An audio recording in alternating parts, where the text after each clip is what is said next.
Today is day 290 of the podcast, and Philippians 2:8 reads, "And being found in appearance as a man, he humbled himself by becoming obedient to the point of death, even death on the cross."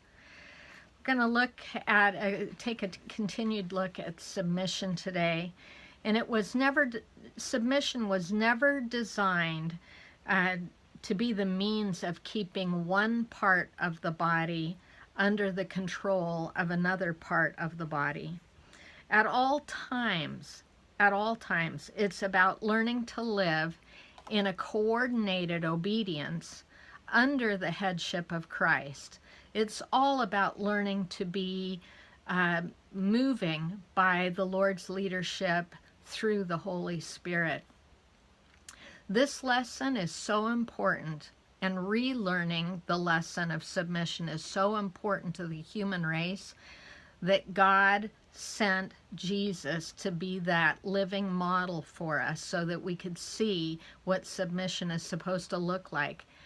He destroyed in his obedience the idea that submission is about being passive in any way. It's not about domination and passivity. He destroyed that by how he modeled that. As the one who modeled humility in every aspect of his life, he never, ever displayed a passive response in order to model submission. From the time he was a child, he demonstrated how to follow the leadership of the Spirit, how to be led by a will other than his own. Philippians 2:6 and 7 reads,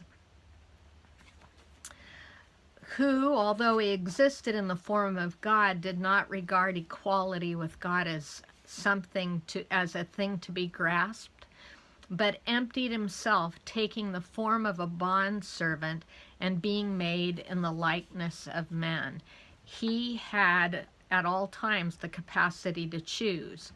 The power and authority of the Father were shown through each choice that Jesus made, each word that he spoke, and each action that he took.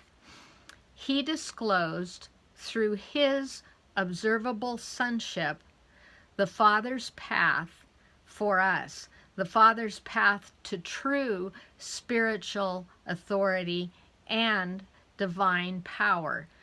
Today's question is, what effect does insubordination have within a marriage, within a family, within a church, and within a nation?